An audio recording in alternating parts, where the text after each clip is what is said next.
آپ نے مجھے دھوکہ دیا، آپ ساری حقیقت جانتے تھے نا، آپ نے مجھے استعمال کیا، طلاق دے مجھے ابھی۔ عنایہ نے ارحم شاہ کا گریبان پکڑ کر جھنجھوڑ ڈالا۔ بدلے میں ارحم شاہ نے ایک زناٹے دار تھپڑ عنایہ کو دے مارا۔ ارحم شاہ عنایہ کے تائے بیٹے سہیل کا بہترین دوست تھا۔ سہیل اور اس کے ماں باپ کی عنایہ کے ماں باپ کے مرنے کے بعد اس کی جائیداد پر نظر تھی۔ تائیں عنایہ کی سہیل سے شادی کروانا چاہتے تھے، لیکن وہ کسی اور سے محبت کرتا تھا۔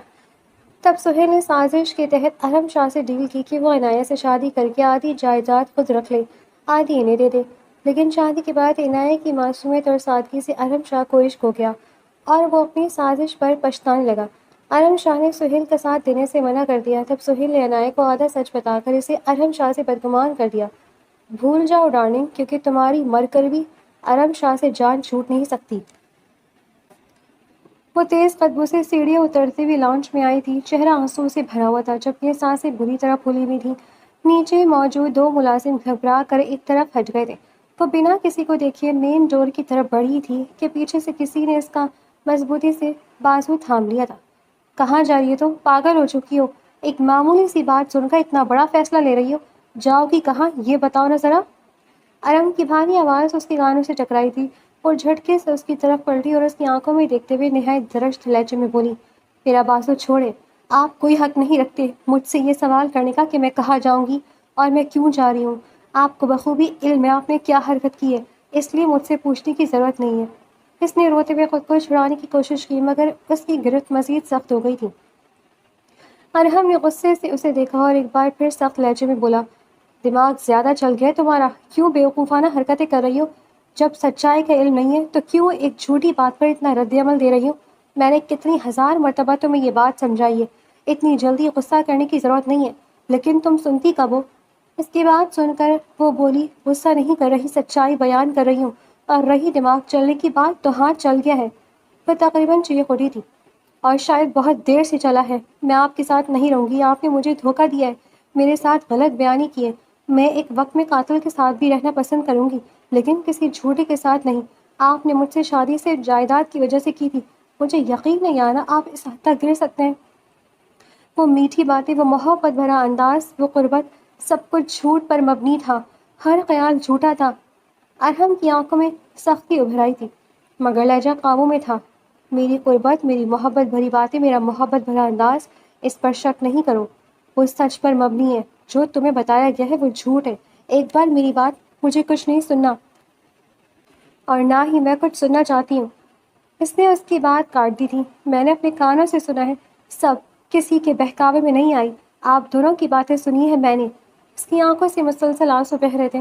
مجھے لگا تھا آپ سہیل جیسے نہیں ہیں، لیکن میں بھول گئی تھی انسان اگر غلط لوگوں میں رہے تو خود بھی ویسا ہی بن جاتا ہے۔ سہیل جیسا دوست تو آپ کیسے مختلف ہو سکتے ہیں؟ ارحم نے ارد گرد دیکھا جہاں ملازمین نظریں چرا کر کھڑے تھے مگر سب کی توجہ انہیں پر تھی۔ اس کا جبڑا سخت ہوا تھا۔ اندر چل کر بات کرتے ہیں، یہاں ڈرامہ مت کرو۔ وہ تلخ ہنسی ہتھی، اب تو پوری دنیا دیکھے گی میں آپ کے ساتھ نہیں رہوں گی، مجھے آپ سے طلاق چاہیے۔ اس کے آخری لفظ ابھی ختم بھی نہیں ہوئے تھے کہ ایک زوردار تھپڑ اس کے چہرے پر پڑا تھا۔ وہ لڑکھڑا کر پیچھے گری تھی مگر زمین پر گرنے سے پہلے ہی ارحم نے اس کا بازو پکڑ کر اسے سیدھا اپنے سامنے کر دیا تھا۔ اس کی آنکھوں میں اب خطرناک غصہ تھا جسے دیکھ کر وہ ایک لمحے کو سہم گئی تھی۔ وہ دھیمی مگر کاٹدار آواز میں بولا، طلاق کا لفظ دوبارہ اپنی زبان پر مت لانا ورنہ تمہارا وہ حشر کروں گا جس کا تم نے کبھی تصور بھی نہیں کیا ہوگا۔ اس کے ہونٹ کانپ رہے تھے، گال پر تھپڑ کی جلن سے آنکھیں مزید بھر آئی تھیں۔ ارحم نے اس کا جبڑا سختی سے دبوچا تھا اور بولا، میں تمہیں مرتے دم تک طلاق نہیں دوں گا، بیوی ہو تم میری، شہزاد کی مرد اپنی عورت کسی دوسرے مرد کے لیے نہیں چھوڑتے۔ تم میرے نام کے ساتھ اس گھر میں آئی ہو اور میرے نام کے ساتھ ہی دنیا سے جاؤ گی، تمہاری قبر کی تختی پر بھی میرا نام لکھا ہوگا، سمجھ آئی بات؟ وہ خوفزدہ نظروں سے اسے دیکھتی رہ گئی تھی، اس کی ساری ہمت جیسے ایک ہی لمحے میں ٹوٹ گئی تھی۔ لاؤنج میں مکمل خاموشی چھائی ہوئی تھی، ملازمین ساکت کھڑے تھے جیسے سانس لینے کی بھی ہمت نہ ہو۔ ارحم نے اس کا بازو چھوڑنے کی بجائے مزید مضبوطی سے تھاما تھا اور غرایا، اب اوپر چلو، باقی باتیں وہیں ہوں گی، اس نے دھیمی مگر حکم دینے والی آواز میں کہا تھا۔ وہ ایک لمحہ وہیں کھڑی رہی، پھر خاموشی سے نظر جھکا کر گال پر ہاتھ پڑی انگلیوں کے نشان اب واضح ہو چکے تھے۔ وہ بنا کچھ کہے اس کے ساتھ واپس سیڑھیوں کی طرف بڑھ گئی تھی جبکہ ارحم کا چہرہ اب بھی غصے سے تناؤ کا شکار تھا۔ کمرے میں داخل ہوتی ارحم نے اس کا بازو ایک جھٹکے سے چھوڑا تو وہ لڑکھڑا کر چند قدم پیچھے ہوئی، جبکہ اس کی سانس اب بھی بے ترتیب چل رہی تھی۔ ارحم نے دروازہ زور سے بند کیا اور غصے سے اسے دیکھتے ہوئے بولا، بہت زبان چل رہی تمہاری میرے سامنے، آئندہ کے بعد مجھ سے اونچی آواز میں بات کرنے کی کوشش بھی مت کرنا۔ وہ خوفزدہ نظروں سے اسے دیکھتی خاموش کھڑی رہی تھی۔ ارحم اس کے قریب آیا، میں کوئی معمولی یا سڑک چھاپ مرد نہیں ہوں جو تمہاری بدتمیزی برداشت کرتا رہوں گا۔ اگر میں تمہیں سراخوں پر بٹھا سکتا ہوں تو قدموں میں روند بھی سکتا ہوں، اسی لیے اپنی حد میں رہا کرو۔ اس کے لہجے میں ایسی سختی تھی کہ وہ بے اختیار ایک قدم پیچھے ہٹی تھی، آنکھوں سے آنسو مسلسل بہہ رہے تھے۔ ارحم نے غصے سے اپنی شرٹ کی آستینیں اوپر کیں اور پھر اسے گھورتے ہوئے بولا، اب مجھے ایک بات کا جواب دو، کیا میں نے تمہاری جائیداد اپنے نام کروائی ہے؟ وہ خاموش رہی۔ میں سوال کرو تم سے، جواب دو۔ نہیں، اس کی آواز بمشکل نکلی تھی۔ کیا میں نے تمہیں کبھی کسی چیز کی تکلیف دی، کسی چیز کے لیے مجبور کیا؟ اس نے روتے ہوئے نفی میں سر ہلایا تھا۔ جھوٹ مت بولنا، سچ بولنا، وہ لرزتی آواز میں بولی۔ لیکن سہیل نے کہا تھا۔ اس کی آواز ٹوٹ گئی۔ کیا آپ سب کچھ اپنے نام کروا لیں گے؟ ارحم نے طنزیہ ہنسی تھی۔ کیا اب تک میں نے کچھ لیا ہے تم سے؟ وہ خاموش رہی تو اس نے دوبارہ پوچھا، شادی کو کتنا وقت ہو چکا ہے ہماری؟ 6 مہینے۔ 6 مہینے میں کبھی تمہیں کسی کاغذ پر سائن کرنے کو کہا، کسی پراپرٹی کا ذکر کیا؟ وہ دھیرے سے نفی میں سر ہلانے لگی تھی۔ لیکن اس نے کہا ہے کہ آپ جلد سب کچھ اپنے نام کروا لیں گے۔ اس بار اس کی آواز میں پہلے جیسا یقین تھا۔ ارحم چند لمحے خاموشی سے اسے دیکھتا رہا، پھر اچانک بولا، ٹھیک ہے، ایسا کرتے ہیں، جو جائیداد میرے اپنے نام ہے نا، وہ بھی تمہارے نام کر دیتا ہوں۔ اس سے زیادہ اور کیا چاہیے تمہیں؟ وہ حیرت سے اس کا چہرہ دیکھنے لگی تھی، جیسے اسے اپنی سماعت پر یقین نہ آیا ہو۔ ارحم نے گہرا سانس لیا۔ ہاں، مانتا ہوں شروع میں میرا ارادہ ایسا تھا۔ اس کی آنکھوں میں فوراً دکھ ابھرا تھا، مگر وہ اس کی بات مکمل ہونے سے پہلے کچھ بول نہ سکی۔ لیکن جب تم میرے نگاہ میں آئی، اس کا لہجہ پہلی بار ذرا دھیما ہوا تھا۔ نہ جانے میرے دل میں تمہارے لیے کہاں سے محبت پیدا ہوئی کہ میں وہ سب بھول گیا۔ میں نے کبھی تمہیں نقصان پہنچانے کا سوچا بھی نہیں۔ دوبارہ سے وہ خاموشی سے اسے دیکھتی رہی تھی۔ اس کے آنسو اب بھی رکنے کا نام نہیں لے رہے تھے، مگر غصہ آہستہ آہستہ الجھن میں بدل رہا تھا۔ ارحم نے سرد لہجے میں کہا، وہ معلوم ہے سہیل نے تمہیں یہ سب کیوں بتایا تھا؟ اس نے نفی میں سر ہلایا۔ کیونکہ اس کی اپنی بیوی اس کے ساتھ مخلص نہیں ہے، اس کا اپنا گھر جہنم بنا ہوا ہے۔ اب جب وہ تمہیں میرے ساتھ خوش دیکھتا ہے تو اسے یہ چیز ہضم نہیں ہوتی۔ وہ چاہتا تھا ہمارے درمیان بھی وہی زہر آ جائے جو اس کی زندگی میں ہے۔ وہ خاموش کھڑی اس کی باتیں سنتی رہی تھی۔ تمہیں ایک بار مجھ سے پوچھ لینا چاہیے تھا، لیکن نہیں، تم نے فیصلہ سنایا اور طلاق مانگ لی۔ اس کے لہجے میں دوبارہ سختی آ گئی تھی۔ اب بیٹھ کر سوچو کہ غلطی کہاں ہوئی ہے، میں غلط ہوں یا تم بیوقوف خاتون ہو؟ یہ کہہ کر وہ مڑا اور دروازہ کھول کر باہر نکل گیا تھا۔ دروازہ بند ہونے کی آواز پر وہ چونک گئی تھی۔ چند لمحے وہ وہیں کھڑی رہی، پھر دھیرے دھیرے چلتے ہوئے صوفے پر بیٹھ گئی تھی۔ اس کے ہاتھ اب بھی کانپ رہے تھے، گال پر تھپڑ کی جلن باقی تھی، جبکہ ذہن میں ارحم کی باتیں مسلسل گونج رہی تھیں۔ وہ خاموش بیٹھی بس خالی نظروں سے سامنے دیکھتی رہی تھی۔ پورا دن معمول کے مطابق بیت گیا تھا۔ رات کے 11 بج رہے تھے۔ زمان صاحب اپنے دونوں بیٹوں اور گھر والوں کے ساتھ ڈرائنگ روم میں بیٹھے تھے۔ ٹیبل پر چائے کے کپ رکھے ہوئے تھے، جبکہ ٹی وی دھیمی آواز میں چل رہا تھا۔ سہیل موبائل ہاتھ میں لیے صوفے پر نیل دراز بیٹھا تھا کہ اچانک گھر کی ڈور بیل بجی تھی۔ اس نے موبائل ایک طرف رکھتے ہوئے کہا، میں دیکھتا ہوں، شاید میرا کوئی دوست ہوگا۔ زمان صاحب نے ناگواری سے اسے دیکھا۔ کتنی بار گئے رات گئے، یہ دوستیاں اور یاریاں ختم کرو، مجھے بالکل پسند نہیں ہے یہ سب۔ جی بابا، وہ بے دلی سے جواب دے کر اٹھا اور دروازے کی طرف بڑھ گیا۔ جیسے ہی اس نے مین ڈور کھولا، اگلے ہی لمحے ارحم پوری طاقت سے اس پر جھپٹا تھا۔ سہیل کچھ سمجھ پاتا اس سے پہلے ہی ایک زوردار تھپڑ اس کے چہرے پر پڑا تھا، پھر دوسرا، پھر تیسرا۔ ارحم غصے میں پاگل دکھائی دے رہا تھا۔ تیری ہمت کیسے ہوئی میرے بیوی کی کان بھرنے کی؟ اس نے سہیل کا گریبان پکڑا، اسے دیوار سے دے مارا تھا۔ اپنی شکل دیکھی ہے تو نے؟ سہیل نے خود کو چھڑانے کی کوشش کی تھی۔ تم مجھ پر ہاتھ نہیں اٹھا سکتے، چھوڑو مجھے۔ شور سن کر گھر والے فوراً باہر نکل آئے تھے۔ زمان صاحب، ان کی بیوی اور باقی سب حیران و پریشان کھڑے تھے۔ ارحم نے سہیل کو دوبارہ جھنجھوڑا، تجھے کیا لگا میری بیوی کو میرے خلاف بھڑکائے گا اور میں خاموش بیٹھا رہوں گا؟ اس کی آواز پورے لانچ میں گونج رہی تھی۔ ایک بات کان کھول کر سن لے سہیل، زمان، میں تجھے قبر سے بھی نکال لوں گا اگر دوبارہ میرے اور میری بیوی کے درمیان آنے کا سوچا بھی تو۔ سہیل نے غصے سے اس کے ہاتھ ہٹانے کی کوشش کی۔ تم پاگل ہو گئے ہو ارحم۔ ارحم نے اسے زور سے پیچھے دھکیلا۔ تو جیسے انسان کو ہاتھ لگانا بھی اپنی توہین سمجھتا ہوں میں، لیکن تو نے میری بیوی تک پہنچنے کی غلطی کی ہے۔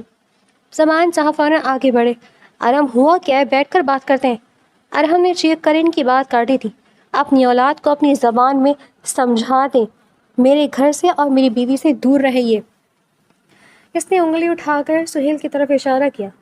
ورنہ مرد کہلانے کے قابل نہیں چھوڑوں گا اسے۔ سہیل بھی اب غصے میں آگے بڑھا تھا۔ تم اپنی بیوی کے بارے میں کچھ بھی سن کر مجھ پر چڑھ دوڑو گے؟ ارحم کی آنکھوں میں خطرناک چمک ابھری۔ ہاں، کیونکہ میں تجھ جیسا بے غیرت مرد نہیں ہوں۔ اپنی عورت کے بارے میں کوئی ایک لفظ بھی بولے تو میں اس کی زبان کھینچ لوں۔ میں شاہ ہوں، اور شاہ اپنی عورت کی طرف اٹھنے والی ہر نگاہ نوچ دیتے ہیں، ہر انگلی توڑ دیتے ہیں جو ان کی رشتے کی طرف اٹھے۔ اس نے ایک قدم اور آگے بڑھتے ہوئے کہا، اگر میرا اور میری بیوی کا رشتہ خراب ہوا نا تو یاد رکھ میں تجھے زندہ نہیں چھوڑوں گا۔ پورا ماحول کشیدگاہ ہو چکا تھا۔ گھر والے خوفزدہ کھڑے تھے جبکہ سہیل غصے سے دانت پیس رہا تھا۔ زمان صاحب نے فوراً بیچ میں آ کر ارحم کو پیچھے کیا۔ بس کرو ارحم، بات بڑھ رہی ہے۔ ارحم نے آخری بار سہیل کو گھورا۔ یہ آخری وارننگ ہے، میری بیوی سے دور رہ، میرے گھر سے دور رہ، ورنہ اگلی بار ہاتھ نہیں اٹھاؤں گا، سیدھا ختم کر دوں گا۔ یہ کہہ کر وہ پلٹا اور تیز قدموں سے باہر نکل گیا تھا۔ گیٹ بند ہونے کی آواز کے بعد چند لمحے مکمل خاموشی چھائی رہی تھی۔ پھر اچانک زمان صاحب نے آگے بڑھ کر سہیل کے منہ پر ایک زوردار تھپڑ مارا تھا۔ شرم نہیں آتی تمہیں؟ وہ غصے سے کانپ رہے تھے۔ میں نے منع کیا تھا نا اس لڑکی کے قریب جانے سے۔ ولیمے والے دن ہی میں سمجھ گیا تھا ارحم شاہ ہمارا ساتھ نہیں دے گا۔ سہیل نے حیرت سے اپنے باپ کو دیکھا۔ بابا آپ چپ! زبان صاحب نے اسے ڈانٹ کر خاموش کر دیا تھا۔ جس کی بیوی وہ بنی ہے وہ کون ہے ہم سب جانتے ہیں۔ ارحم جیسے آدمی اپنی عورت کے معاملے میں پاگل ہوتے ہیں۔ تمہیں آگ سے کھیلنے کی کیا ضرورت تھی؟ میں نے کچھ غلط نہیں کیا۔ سہیل نے دانت پیستے ہوئے کہا۔ غلط نہیں کیا؟ زمان صاحب طنزیہ ہنسے۔ شادی شدہ عورت کے دل میں اس کے شوہر کے خلاف زہر بھرنا تمہاری نزدیک صحیح ہے؟ سہیل خاموش کھڑا رہا مگر اس کی آنکھوں میں نفرت واضح تھی۔ زمان صاحب نے صاف لہجے میں کہا، آئندہ اگر تم اس لڑکی کے قریب بھی گئے تو مجھ سے برا کوئی نہیں ہوگا۔ یہ کہہ کر وہ اندر چلے گئے تھے۔ باقی گھر والے بھی خاموشی سے ہٹ گئے تھے۔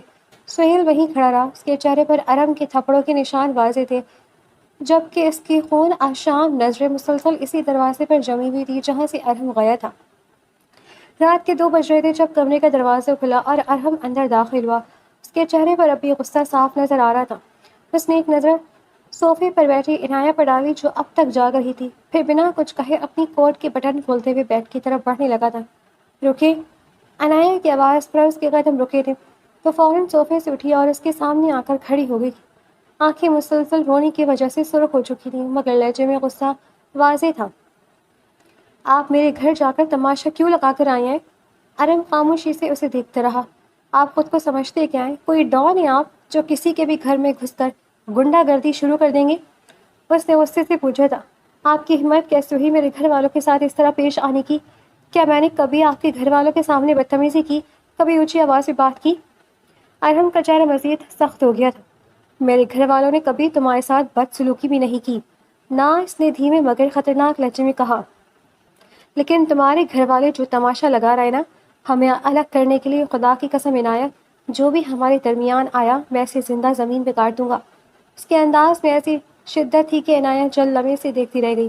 پھر اس نے ضبط سے کہا، اگر آپ مجھ سے اتنی محبت تھی تو لالچ میں شادی کیوں کی؟ ارحم نے گہرا سانس لیا جیسے خود پر قابو رکھ رہا ہو۔ مجھے تم سے محبت نہیں تھی، اس نے صاف لفظوں میں کہا۔ عنایت کی آنکھوں میں تکلیف ابھری مگر اگلے لمحے پہ دوبارہ بولا، لیکن نکاح کے بعد ہوئی ہے اور اتنی شدید ہوئی ہے کہ اب تمہیں کسی اور کے ساتھ سوچ بھی نہیں سکتا۔ وہ اس کے مزید قریب آیا۔ خدا کی قسم عنایت، اگر تمہاری کزن کہ تمہارے خاندان نے ہمیں جدا کرنے کی کوشش کی نا تو میں واقعی ان کے گھر میں آگ لگا دوں گا۔ اس کی آنکھوں میں ایک عجیب جنون تھا جسے دیکھ کر عنایت کے دل میں خوف سے اتر گیا تھا۔ وہ بے اختیار 2 قدم پیچھے ہوئی تھی۔ ارحم نے اس کے دانت دیکھ لیے تھے مگر وہ رکا نہیں تھا۔ اور آج تم نے میرے سامنے اس آدمی کا نام لیا ہے۔ اس کا لہجہ پہلے سے زیادہ سرد تھا۔ آئندہ اگر میرے سامنے اس کا نام بھی لیا نا تو مجھ سے برا کوئی نہیں ہوگا تمہارے لیے۔ عنایت نے ہونٹ بھیج لیے تھے۔ تمہارے لیے سب سے اہم جیسے پہلے میں تھا ویسے ہی اب بھی ہونا چاہیے. میں اپنی محبت میں کسی کی شراکت برداشت نہیں کروں گا. یہ بات اچھی طرح ذہن میں بٹھا لو. اس نے انگلی اٹھا کر کہا تھا. تم ابھی مجھ سے پوری طرح واقف نہیں ہو. میں واقعی سب کچھ تباہ کر سکتا ہوں. عنایہ خاموش کھڑی رہی تھی. اس کے دل میں غصہ بھی تھا اور خوف بھی. ارحم نے اچانک ٹیبل کی طرف دیکھا جہاں اس کا موبائل فون رکھا تھا. وہ تیز قدموں سے وہاں گیا اور فون اٹھا لیا تھا. عنایہ چونک کر اس کی طرف بڑھی. ارحم کیا کر رہے ہیں آپ؟ اب تمہارے پاس موبائل نہیں رہے گا. اس نے اس کی بات کاٹ دی تھی. گھڑی گھڑی تمہارے گھر والے تمہارے کان بھر رہی ہیں. تمہارا دماغ خراب کر رہے ہیں. اب ایسا کچھ نہیں ہوگا. وہ فوراً بولی. آپ کو کوئی حق نہیں. وہ اپنی بات مکمل بھی نہ کر پائی تھی کہ ارحم نے پورے زور سے موبائل زمین پر دے مارا تھا. فون ٹکراتے ہی بری طرح ٹوٹ گیا تھا. عنایہ ایک دم سہم کر 2 قدم پیچھے ہوئی تھی. اس کا دل زور زور سے دھڑکنے لگا تھا. ارحم نے ٹوٹے ہوئے موبائل پر ایک نظر ڈالی پھر خاموشی سے اس کی طرف دیکھے بغیر بیڈ کی طرف بڑھ گیا تھا. عنایہ وہیں ساکت کھڑی رہ گئی تھی جبکہ کمرے میں اب صرف اس کی بے ترتیب سانسوں کی آواز باقی تھی. صبح کے 10 بج رہے تھے. عنایہ فجر سے ہی جاگ رہی تھی اور تب سے لاؤنج میں بیٹھی ہوئی تھی. اس کی نظریں کبھی اوپر کمرے کے بند دروازے پر جاتی جہاں ارحم اب تک سو رہا تھا اور کبھی کچن کی طرف. اسے سمجھ نہیں آ رہا تھا کہ ناشتہ تیار کرے یا نہیں. رات کے بعد اس کے اندر عجیب سا خوف بیٹھ گیا تھا. وہ جانتی تھی اگر اب اسے ذرا سی غلطی ہوئی تو ارحم کا رد عمل کیا ہوگا. اس کا رات والا جنونی انداز بار بار اس کے ذہن میں آ رہا تھا. وہ انہی خیالوں میں گم بیٹھی تھی جب مین ڈور کھلا اور نصرت بیگم اندر داخل ہوئی. انہیں دیکھتی عنایہ فوراً اپنی جگہ سے کھڑی ہو گئی. السلام علیکم امی. اس نے دھیمی آواز میں کہا تھا. نصرت بیگم نے آگے بڑھ کر اس کا ہاتھ تھاما اور پیار سے چوم لیا. وعلیکم السلام میری لاڈو. پھر اس کے چہرے کو غور سے دیکھتے ہوئے بولی. یہ کیا حال بنا رکھا ہے تم نے؟ عنایہ نے نظریں جھکا لی تھی. اور وہ نالائق جاگ گیا؟ اس نے سر نفی میں ہلایا تھا. نصرت بیگم اس کے ساتھ صوفے پر بیٹھ گئیں اور نرمی سے اس کے سر پر ہاتھ پھیرا. تم بھی بیٹھو میرے پاس. عنایہ خاموشی سے ان کے ساتھ بیٹھ گئی تھی. اس کے ہونٹ جیسے سل گئے تھے. وہ کچھ بول نہیں پا رہی تھی. نصرت بیگم چند لمحے اسے دیکھتی رہی پھر دھیرے سے بولی. پریشان نہ ہو. مجھے معلوم ہوا ہے تم دونوں کے درمیان جھگڑے چل رہے ہیں. عنایہ نے چونک کر ان کی طرف دیکھا تھا. میں وجہ نہیں پوچھوں گی. وہ تم دونوں کا معاملہ ہے. لیکن تم سے کچھ بات کرنا چاہتی ہوں اگر برا نہ مانو تو.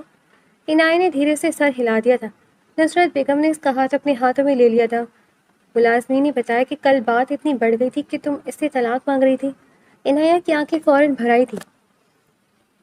میری جان, میاں بیوی کے درمیان 100 طرح کے جھگڑے ہوتے ہیں, ناراضگیاں بھی ہوتی ہیں, غلط فہمیاں بھی, لیکن اگر بات طلاق تک پہنچ جائے نا تب بڑوں کا بولنا ضروری ہو جاتا ہے. ان کا لہجہ نرم مگر سنجیدہ تھا. مجھے نہیں معلوم تم دونوں کیوں لڑ رہے ہو, لیکن ایک بات میں پورے یقین سے کہہ سکتی ہوں, تمہارے آنے کے بعد میرا بیٹا بدل گیا ہے. عنایہ نے بے اختیاری کی طرف دیکھا تھا. وہ لڑکا جو خود سے بھی محبت نہیں کرتا تھا اب سب سے محبت کرنے لگا ہے. پہلے اسے کسی کی پرواہ نہیں تھی. گھر میں کون خوش ہے کون اداس ہے اسے فرق نہیں پڑتا تھا. لیکن اب وہ ہلکا سا مسکرایا اور بولی. اب ہر وقت تمہارا خیال رہتا ہے اسے. تمہارے لیے وہ سر سے پاؤں تک بدل گیا ہے. عنایہ خاموشی سے سنتی رہی تھی. جو انسان سب سے لاپرواہ تھا نا وہ اب سب کی فکر کرتا ہے. اور تمہارے لیے, انہوں نے اس کے گال پر ہاتھ رکھا تھا, تمہارے لیے تو جان دینے کو تیار رہتا ہے. عنایہ کی آنکھوں سے آنسو بہنے لگے تھے. امی آپ جانتی ہیں انہوں نے مجھ سے شادی کیوں کی تھی؟ اس نے ٹوٹے ہوئے لہجے میں پوچھا تھا. نصرت بیگم نے گہرا سانس لیا. ہاں مجھے معلوم ہے. شروع میں اس کا ارادہ یہی تھا کہ جائیداد کی لالچ تھی اسے, لیکن ایک بات یاد رکھو, اللہ نے میرے بیٹے کو ہر چیز دی ہے, اسے کسی چیز کی کمی نہیں ہے. تمہاری جائیداد سے بھی اسے کوئی فرق نہیں پڑتا. اب انہوں نے نرمی سے اس کے آنسو صاف کیے. کبھی کبھی انسان غلط نیت سے سفر شروع کرتا ہے مگر راستے میں سچ مچ محبت ہو جاتی ہے, اور میرے بیٹے کو تم سے محبت ہو چکی ہے, بہت شدید محبت. عنایہ خاموش بیٹھی روتی رہی تھی. جو ہو گیا اسے بھول کر ایک بار پھر اسے ویسے دیکھنے کی کوشش کرو جیسے پہلے دیکھتی تھی. ہر رشتے کو دوسرا موقع ملنا چاہیے. خدارا اپنے گھر کو مت توڑو. پھر اچانک انہوں نے ادھر ادھر دیکھا. ویسے وہ ہے کہاں نالائق؟ عنایہ نے آنسو پوچھتے ہوئے دھیمی آواز میں کہا. اوپر کمرے میں ہے. نصرت بیگم فوراً کھڑی ہوئی. اچھا. پھر انہوں نے پیار سے عنایہ کے گال کو چھوا. اب اس کی میں خبر لیتی ہوں. ایسے کیسے میری لاڈو کے چہرے پر تھپڑ مار دیا؟ اس نے ان کی بات سن کر عنایہ کے ضبط کا بندھن ٹوٹ گیا تھا اور وہ روتے ہوئے فوراً ان کے گلے لگ گئی تھی. نصرت بیگم نے اسے مضبوطی سے تھام لیا اور اس کے سر پر ہاتھ پھیرتے ہوئے بولی. بس اب تم گھبراؤ نہیں، میں سب سنبھال لوں گی، جاؤ تم ناشتہ تیار کرو، میں ذرا اس کی کلاس لے لوں۔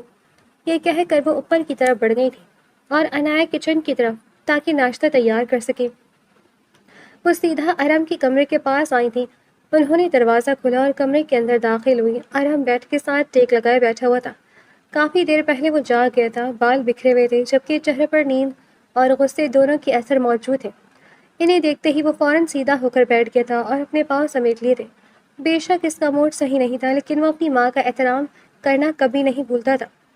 نصرت بیگم خاموشی سے اس کے قریب آئیں، پھر اسے گھورتے ہوئے بولی، ماں آئیے، دیکھ بھی لیا ہے، پھر بھی سلام نہیں کیا، یہ کیا طریقہ کار ہے؟ ارہم نے فوراً نظر جھکا لی اور دھیمی آواز میں کہا، السلام علیکم امی، میں اپنے دھیان میں بیٹھا ہوا تھا، زیادہ دماغ اس طرف نہیں گیا۔ جبکہ وہ اس کے بالوں کو درست کرتے ہوئے بولی، وعلیکم السلام، ایسا بھی کیا انسان کا مدہوش ہونا کہ کسی کے آنے کی خبر ہی نہ ہو؟ اس نے کوئی جواب نہیں دیا، بس سر جھکا لیا تھا۔ وہ اس کے پاس بیٹھ گئی تھی۔ وہ مزید بولی، ویسے ملازمین نے مجھے سب کچھ بتا دیا ہے، یہ اچھی بات نہیں ہے۔ ملازمین خبریں پہنچا رہے ہیں، یعنی تم دونوں لڑنے کے لیے ہال کا انتخاب کرتے ہو۔ اگر لڑ رہے ہوتے ہو، چار دیواری میں لڑا کرو، کمرے تک اپنی لڑائی محدود رکھا کرو۔ ارحم نے گہرا سانس لیا تھا اور انہیں دیکھتے ہوئے بولا، جب آپ کو یہ علم ہے کہ ہماری لڑائی ہوئی ہے تو آپ کو اس بات کا بھی علم ہوگا کہ لڑنے کی وجہ کیا ہے۔ یقیناً ان لوگوں نے آپ کو جھگڑا کا بتایا ہوگا کہ کس بات پر اور کیسے ہو رہا تھا۔ اس کی بات سن کر وہ اسے دیکھتے ہوئے بولی، ہاں بتایا ہے۔ ان کا لہجہ سنجیدہ ہو گیا تھا۔ یہ بھی بتایا کہ تم نے اس پر ہاتھ اٹھایا ہے، تم پاگل ہو چکے ہو۔ اگر غصہ آئے گا تو ہاتھ اٹھاؤ گے، کل کو اگر تمہارا بہن ہوئی تمہاری بہن پر ہاتھ اٹھائے تمہیں کیسا محسوس ہوگا؟ وہ بھی کسی کی بہن بیٹی ہے، ہاتھ کیسے اٹھا سکتے ہو؟ تمہارے بابا کو کتنا غصہ آتا ہے، کبھی کبھی میں ان کا بلڈ پریشر اتنا ہائی کر دیتی ہوں کہ بس وہ غصے کی انتہا پر ہوتے ہیں، لیکن اس کے باوجود وہ مجھ پر ہاتھ نہیں اٹھاتے اور نہ ہی چیختے ہیں۔ ارحم خاموش ہو گیا تھا۔ نصرت بیگم نے سخت نظروں سے اسے دیکھا، میں نے تمہاری یہی تربیت کی تھی کہ تم ایک عورت پر ہاتھ اٹھاؤ۔ عورت ایک نازک پھول ہوتا ہے، اسے جتنا پیار سے سنبھالا جائے وہ اتنا ہی نکلتا ہے۔ اگر تم عورت کو ضد دلاؤ گے تو وہ تمہاری بات ماننے کے بجائے الٹا تمہاری ہی خلاف ہو جائے گی۔ عورت اگر بدلہ لینے پر آتی ہے تو پھر پوری نسل اجاڑ دیتی ہے۔ یہ بات تمہیں کیوں نہیں سمجھ آتی؟ ارحم نے بیزاری سے ہاتھ بالوں میں پھیرا، امی آپ جانتی بھی ہیں وہ بات کیا کر رہی تھی؟ اس کی آواز میں دبا ہوا غصہ تھا۔ طلاق مانگ رہی تھی مجھ سے، اسے لگتا ہے میں اس کی جائیداد کے پیچھے ہوں۔ اس کا دماغ بہت چل چکا ہے، ایک تھپڑ لگنا اس کے لیے بے حد ضروری تھا۔ وہ تلخی سے ہنسا، اتنا پاگل سمجھ لیا ہے اس نے مجھے کہ میں اس کی جائیداد کے پیچھے پاگل رہوں گا؟ اس سے جو میں محبت کرتا رہا ہوں وہ جائیداد کے پیچھے کر رہا ہوں؟ اتنا فقیر ہوں کہ مجھے اس کے پیسوں کی ضرورت پڑ جائے؟ نصرت بیگم خاموشی سے سنتی رہیں۔ اسے جا کر بتائیں آپ، وہ اب غصے میں بول رہا تھا، کتنے کروڑوں کا مالک ہوں میں، کتنی جائیداد ہے میرے پاس، مجھے اس کے مال کی کیا ضرورت؟ نصرت بیگم نے نرمی سے کہا، لیکن ارحم یہ بات بھی تو سچ ہے نا کہ تم نے شادی اس کی جائیداد کے لیے ہی کی تھی؟ وہ پرانی بات ہی دہرا رہی تھی۔ ارحم چند لمحے خاموش رہا، پھر دھیرے سے بولا، ہاں کی تھی۔ اس کی نظریں اب فرش پر تھیں، لیکن مجھے نہیں پتا تھا نکاح میں اتنی برکت ہوتی ہے کہ انسان ایک اجنبی سے اتنی محبت کر بیٹھتا ہے، اور وہ محبت اس حد تک پہنچ جاتی ہے کہ اس کے بعد جینے کا تصور بھی نہیں ہوتا۔ نصرت بیگم نے پہلی بار اس کے چہرے کو غور سے دیکھا تھا۔ اس کی آنکھوں میں واقعی بے بسی نظر آ رہی تھی۔ امی، اس نے دھیمی آواز میں کہا، اسے میری محبت کیوں نظر نہیں آتی؟ اسے صرف میری پرانی لالچی نظر کیوں آ رہی ہے؟ میں جو اتنے مہینوں سے اسے محبت دے رہا ہوں، اتنے پیار سے رکھ رہا ہوں، اسے وہ نظریں کیوں نظر نہیں آ رہی؟ نصرت بیگم ہلکا سا مسکرائیں، کیا تم نے کبھی اپنی محبت اسے صحیح طرح دکھائی بھی ہے؟ ارحم نے فوراً سر اٹھایا، 1000 بار دکھائی ہے، ہر طریقے سے دکھائی ہے، ایک ایک لمحے بعد اسے اس بات کا احساس دلایا ہے کہ میں اس سے بہت محبت کرتا ہوں، لیکن اس کے باوجود اس نے سہیل کی بات پر یقین کیا، مجھ پر نہیں۔ اس کے لہجے میں دکھ صاف محسوس ہو رہا تھا۔ مطلب بیگم، اسے دیکھتے ہوئے بولی، اسے تمہاری محبت اس لیے نظر نہیں آ رہی کیونکہ تم دونوں ضدی ہو۔ وہ تم پر ہی بھروسہ کرے گی، بس تم اپنے غصے اور ایگو کو ختم کرو۔ ایک بار پھر سے اسے ویسی ہی محبت سے رکھو جیسے پہلے رکھتے تھے۔ ارحم خاموش بیٹھا رہا تھا۔ رشتے ایک دن میں نہیں ٹوٹتے اور نہ ہی ایک دن میں بنتے ہیں۔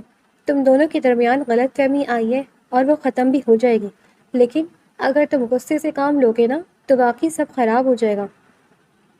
ارحم نے تھکے ہوئے انداز میں آنکھیں بند کر لی تھیں۔ کیا وہ مجھ پر یقین کرے گی دوبارہ؟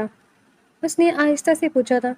نصرت بیگم نے شفقت سے اس کے سر پر ہاتھ پھیرا۔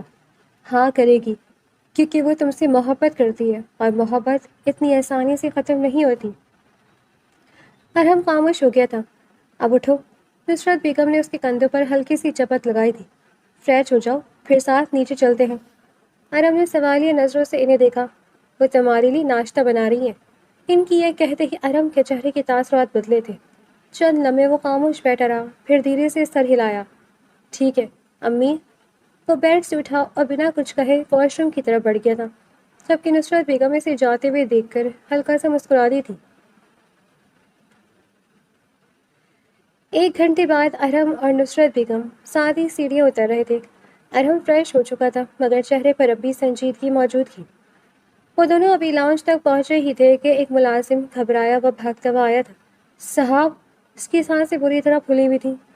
بیگم صاحبہ کچن میں بے ہوش ہو گئی ہیں، ہوش نہیں آ رہا انہیں۔ اس کی بات سنتے ہی ارحم کا چہرہ ایک دم زرد پڑ گیا تھا۔ کیا؟ اگلے ہی لمحے وہ دیوانہ وار کچن کی طرف بھاگا۔ نصرت بیگم بھی گھبرا کر اس کے پیچھے گئی تھی۔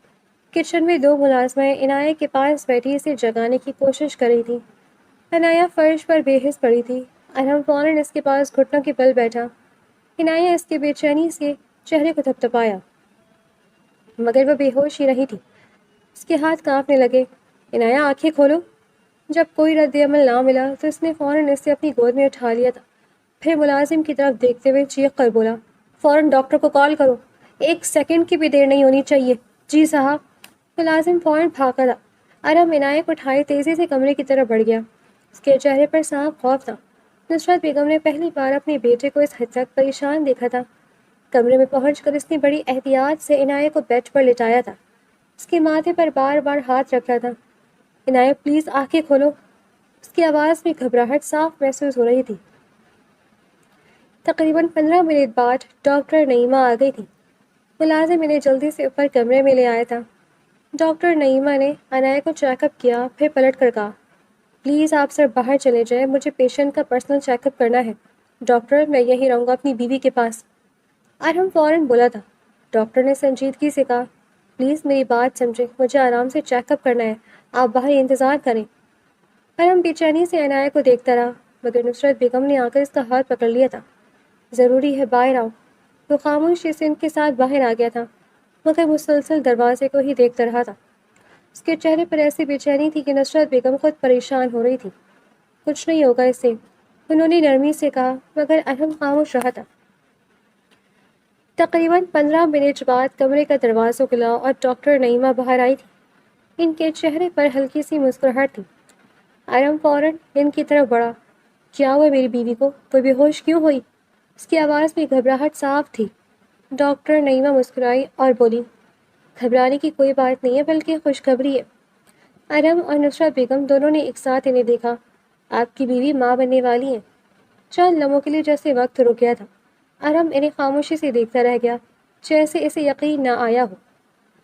ڈاکٹر نے دوبارہ کہا، طبیعت تھوڑی ناساز ہے، اس لیے بے ہوش ہو گئی تھی، آپ کو ان کا بہت خیال رکھنا ہوگا، ذہنی دباؤ بالکل نہیں دینا، ابھی انہیں آرام کی ضرورت ہے۔ پھر انہوں نے فائل بند کرتے ہوئے کہا، اور جسمانی طور پر بھی بہت کمزور ہے، خون بھی جسم میں نہ ہونے کے برابر ہے۔ میں نے دوائیاں لکھ دی ہیں، وقت پر دے دیجیے گا، اور منتھلی چیک اپ کے لیے ہسپتال لے آئیے گا۔ ارحم اب تک جیسے ساکت کھڑا تھا۔ میں اب چلتی ہوں۔ ڈاکٹر نعیمہ کے جاتے ہی نصرت بیگم بے اختیار آگے بڑھی تھی اور ارحم کو گلے لگا لیا تھا۔ مبارک ہو۔ ان کی آنکھیں خوشی سے بھر گئی تھیں۔ میں دادی بننے والی ہوں۔ پھر ہنستے ہوئے بولی، میں نے سوچا بھی نہیں تھا کہ تم جیسا نالائق مجھے اتنی جلدی دادی بنا دے گا۔ ارحم کے چہرے پر پہلی بار مسکراہٹ آئی تھی۔ وہ جیسے اب بھی یقین کرنے کی کوشش کر رہا تھا۔ مجھے بھی یقین نہیں آ رہا، اس نے دھیمی آواز میں کہا، میں باپ بننے والا ہوں۔ اس کی آنکھوں میں عجیب سی چمک آ گئی تھی، جبکہ نظریں مسلسل کمرے کے بند دروازے پر جمی ہوئی تھیں، جہاں عنایہ موجود تھی۔ پورا دن معمول کے مطابق بیت گیا تھا۔ رات کے وقت ارحم کھانے کی ٹرے لیے کمرے میں داخل ہوا تھا۔ عنایہ بستر سے ٹیک لگائے خاموشی سے بیٹھی ہوئی تھی، اس کے چہرے پر تھکن واضح تھی۔ جبکہ آنکھوں پہ مسلسل جاگنے کی وجہ سے ہلکی سرخی اتر آئی تھی۔ ارحم خاموشی سے اس کے قریب آیا اور ٹرے بیڈ پر رکھتے ہوئے پانی کا گلاس اس کی طرف بڑھا دیا تھا، پھر خود بھی بیڈ کے کنارے بیٹھ گیا تھا۔ چند لمحے دونوں کے درمیان مکمل خاموشی رہی، نہ وہ اس کی طرف دیکھ رہی تھی نہ ارحم کچھ بول رہا تھا۔ آخر کار ارحم نے خاموشی توڑی۔ ڈاکٹر نے کہا ہے تمہیں اپنی صحت کا بہت خیال رکھنا ہوگا۔ اس کی آواز پہلے کی نسبت نرم تھی۔ جسم میں خون نہیں ہے تمہارے، اس لیے اچھی غذا کھانی ہوگی ورنہ ڈلیوری کے وقت مسئلہ ہو سکتا ہے۔ اس نے پلیٹ اس کی طرف بڑھائی۔ کھانا کھاؤ، اتنی دیر بھوکی رہنا ٹھیک نہیں ہے۔ عنایہ نے چند لمحے خاموش رہنے کے بعد آہستہ سے پوچھا، آپ خوش ہیں میری پریگننسی سے؟ ارحم نے فوراً اس کی طرف دیکھا تھا، جیسے سوال عجیب لگا ہو۔ تمہیں کیا لگتا ہے؟ اس نے دھیمی آواز میں کہا۔ اولاد ہونے پر میں خوش نہیں ہوں گا۔ عنایہ نے نظر جھکا لی تھی۔ خوش تو ہونا چاہیے۔ اس کی آواز بہت دھیمی تھی، لیکن ہمارے حالات جیسے چل رہے تھے اس حساب سے پوچھ رہی ہوں۔ ارحم کچھ دیر خاموش رہا، پھر گہرا سانس لیا تھا۔ حالات جیسے بھی ہو، اس نے آہستگی سے کہا، یہ بچہ میرے لیے بہت بڑی خوشی ہے۔ عنایہ نے پہلی بار اس کی طرف دیکھا تھا۔ ارحم کے چہرے پر واقعی عجیب سی خوشی تھی جو وہ شاید چھپا نہیں پا رہا تھا۔ امی چلی گئیں؟ اس نے بات بدلتے ہوئے پوچھا۔ ہاں، ارحم نے ہلکا سا سر ہلایا۔ دوپہر تک تھی پھر چلی گئی تھی، جاتے جاتے 1000 ہدایتیں دے کر گئی ہیں۔ اس کے ہونٹوں پر ہلکی سی مسکراہٹ آئی تھی۔ کیا یہ تھی؟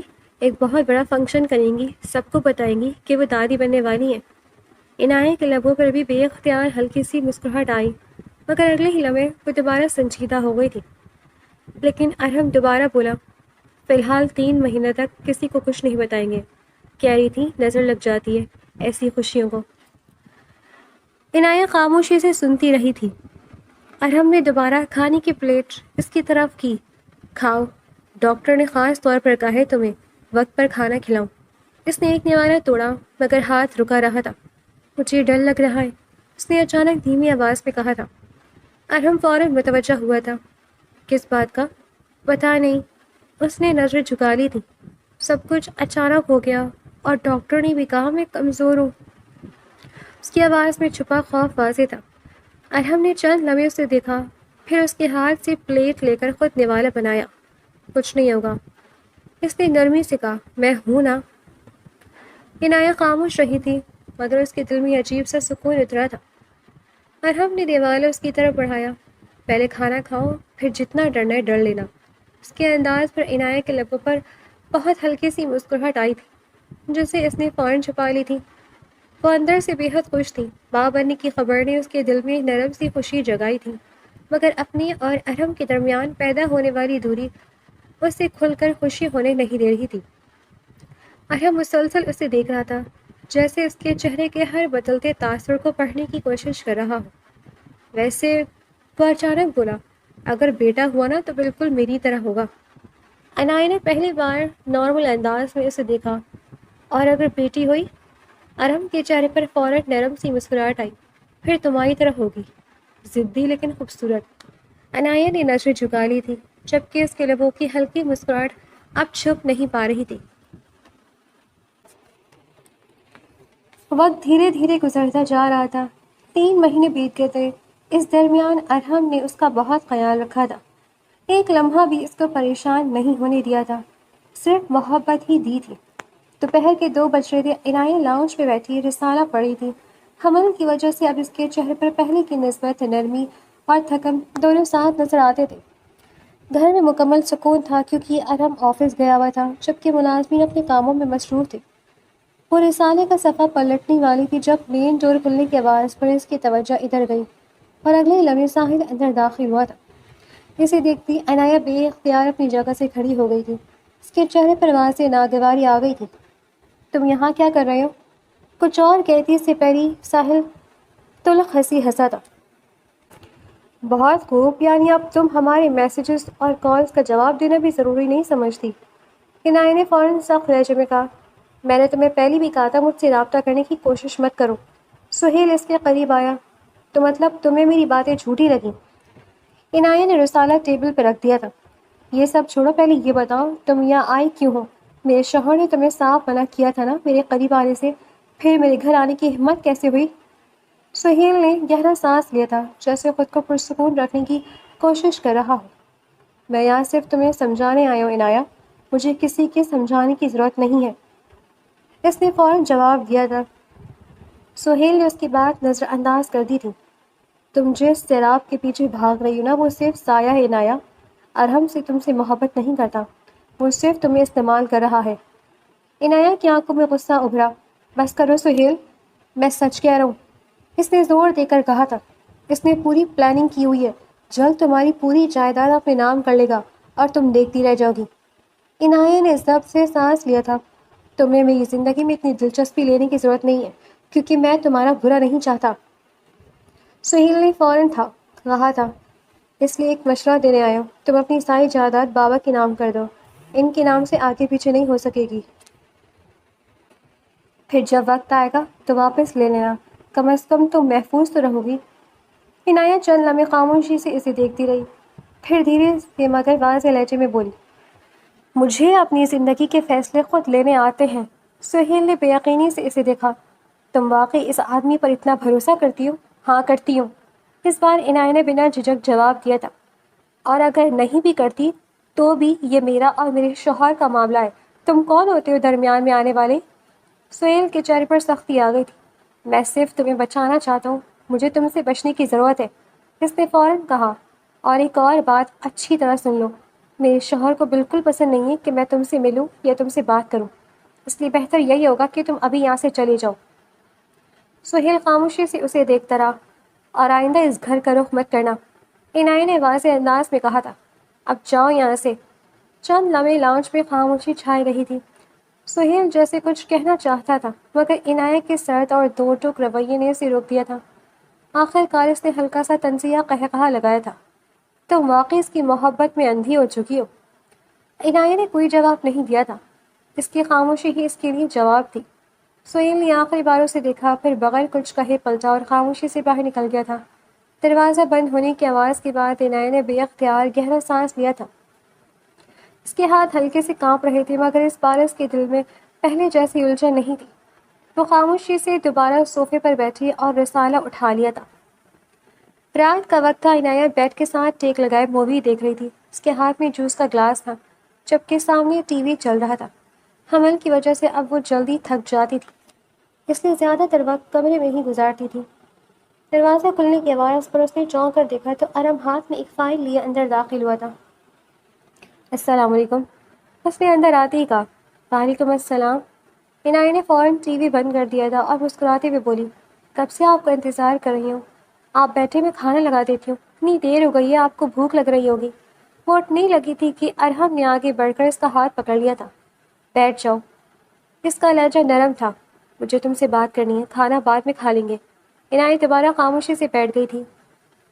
ارحم بس اس کے سامنے بیٹھ گیا تھا۔ چند لمحے وہ بس اسے دیکھتا رہا، پھر بولا، اچھا یہ بتاؤ طبیعت کیسی تمہاری؟ اگر کچھ بھی مسئلہ ہو رہا ہے تو ابھی ڈاکٹر کے پاس چلتے ہیں۔ عنایا نے فوراً نفی میں سر ہلایا تھا۔ نہیں، اب کافی بہتر ہوں، آپ فکر نہیں کریں۔ پھر اس نے سوالی انداز میں اسے دیکھا، آپ کو کون سی بات کرنی تھی؟ ارحم نے فائل ایک طرف رکھتے ہوئے کہا، مجھے معلوم ہے آج سہیل گھر آیا تھا۔ عنایا کے چہرے کے تاثرات بدلے، مگر وہ خاموش رہی۔ ویسے اس کا اچھا بندوبست کر دیا ہے، ارحم نے سرد لہجے میں کہا، اب دوبارہ وہ کبھی یہاں آنے کی ہمت نہیں کرے گا۔ عنایا نے آہستہ سے کہا، آج بھی وہ مجھے آپ کے خلاف کر رہا تھا۔ ارحم کی نظریں فوراً اس کے چہرے پر جم گئی تھی، لیکن میں نے اس کی کوئی بات نہیں سنی۔ اس بار اس کے لہجے میں مکمل یقین تھا، کیونکہ مجھے یقین ہے میرا شوہر ایسا نہیں ہے جیسا وہ کہتا ہے۔ چند لمحے ارحم خاموشی سے اسے دیکھتا رہا، پھر آہستہ سے اس کے قریب ہوا اور اس کے ماتھے پر بوسہ دے دیا۔ بس اس یقین کے لیے شکریہ۔ اس کی آواز میں عجیب سی نرمی تھی۔ پھر اس نے ساتھ رکھی فائل اٹھائی اور اس کی طرف بڑھا دی تھی۔ یہ کیا ہے؟ عنایا نے حیرانی سے پوچھا۔ میرے تمام پراپرٹی پیپرز، ارحم نے سکون سے جواب دیا۔ جتنی جائیداد، بزنس اور مالیت کا میں مالک ہوں، سب تمہارے نام کر دیا ہے میں نے۔ عنایا نے فوراً چونک کر اس کی طرف دیکھا۔ کیا؟ اس نے بے یقینی سے فائل کھولی، پھر فوراً بند کر دی تھی۔ آپ پاگل ہو گئے ہیں، یہ سب کیوں کیا آپ نے؟ مجھے کچھ بھی نہیں چاہیے۔ ارحم ہلکا سے مسکرایا۔ میں صرف تمہیں یہ سمجھانا چاہتا ہوں کہ میرے لیے سب سے اہم تم ہو۔ اس نے دھیرے سے کہا، یہ پیسہ، جائیداد، گاڑیاں، بزنس، یہ سب اہم نہیں ہے۔ اگر تم نہیں ہوگی نا تو ان سب چیزوں کا میں کیا کروں گا؟ عنایہ کی آنکھیں بھر آئی تھی۔ مجھے ان 3 مہینوں میں ہی سمجھ آ گیا تھا کہ آپ مجھ سے کتنا پیار کرتے ہیں۔ مجھے واقعی کچھ نہیں چاہیے۔ اس کی آواز بھر آ گئی تھی۔ اس لیے آج میں نے سہیل کو ذلیل کر کے اپنے گھر سے نکال دیا، کیونکہ اب مجھے کسی کی بات پہ یقین نہیں آتا سوائے آپ کے۔ ارحم خاموشی سے اسے سنتا رہا تھا۔ میں آپ سے بہت محبت کرتی ہوں، یہ کہتے ہوئے اس کی آنکھوں سے آنسو بہہ نکلے تھے۔ اگلے ہی لمحے ارحم قریب آیا اور اسے اپنے سینے سے لگا لیا تھا۔ میں بھی تم سے بہت محبت کرتا ہوں، اس نے اس کے سر پر لب رکھتے ہوئے کہا، اور میں نہیں چاہتا کہ کبھی بھی تم کسی بات پر مجھ پر شک کرو۔ ہمارا رشتہ اتنا مضبوط ہونا چاہیے کہ کوئی تیسرا شخص اپنی بے بنیاد باتوں سے اسے توڑ نہ سکے۔ عنایہ نے روتے ہوئے اس کی شرٹ مضبوطی سے تھام لی تھی۔ مجھے معاف کر دیں، اس کی آواز کانپ رہی تھی۔ مجھے آپ پر شک نہیں کرنا چاہیے تھا۔ ارحم نے اس کے آنسو صاف کیے تھے۔ اب سب ختم، اس نے نرمی سے کہا، اب صرف ہم اور ہمارا بچہ۔ عنایہ نے خاموشی سے سر ہلا دیا اور مزید اس کے سینے سے لگ گئی تھی، جبکہ ارحم اسے اپنی باہوں میں پہلی بار مکمل سکون محسوس کر رہا تھا۔